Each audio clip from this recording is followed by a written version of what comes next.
राष्ट्रवादी काँग्रेस पार्टीचा नाथाभाऊचा सन्मान नाथाभाऊचा सन्मान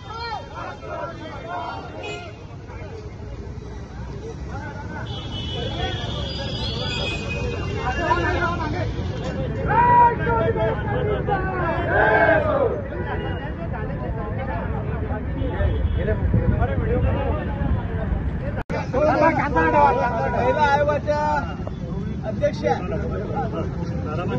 चाकणकर यांच्याविषयी नाथाभाऊ कुठलं चुकीचं वाक्य बोललेच नाही, पण तरी सुद्धा अनेकांनी आव आणून नाथाभाऊंना बदनाम करण्याचं एक षडयंत्र या जिल्ह्यात करण्यात आलं. आपण आणि उघड्या डोळ्यानं जनता पाहते आहे. खऱ्या अर्थानं आगामी निवडणुका डोळ्यासमोर ठेवून हे सगळं चित्र चाललेलं आहे. आणि खऱ्या अर्थानं नाथाभाऊची उंची सगळ्यांना माहिती आहे.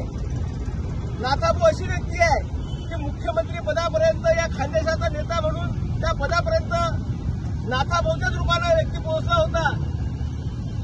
आणि त्या माणसाला बदनाम करण्याचं हे षडयंत्र अनेक जण या ठिकाणी करताय.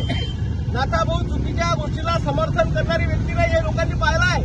गेल्या 40 वर्षापासून राजकारण नाथाभाऊ राजकारण करताय.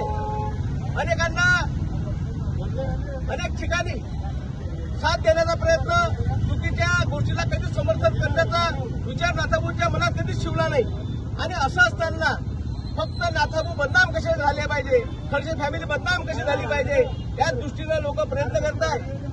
खरं म्हणजे नाथाभाऊंच्या मुलाखतीत सांगितलं की मी चुकीच्या गोष्टीला समर्थन करणार नाही, परंतु राजकीय षडयंत्र रचून जर चुकीच्या काही गोष्टी करत असतील तर आम्ही ते सहन करणार नाही. आणि त्यामुळे फक्त नाथाभाऊ चुकीच्या गोष्टीला समर्थन करताय असा आव आणण्याचा प्रयत्न या ठिकाणी केला गेला. आणि ज्या विषयाचा जो आपण सांगू शकतो की भाऊ जे वाक्य बोलले त्या वाक्याचा अर्थ भाऊंनी सांगितलं की गुगलवर चेक करा त्या वाक्याचा अर्थ काय, परंतु चुकीचा अर्थ आणि संभ्रम निर्माण करण्याचा प्रयत्न या ठिकाणी केला गेला. खरं म्हणजे बोलणं जर असेल तर मी कुड्या गावाचा लोक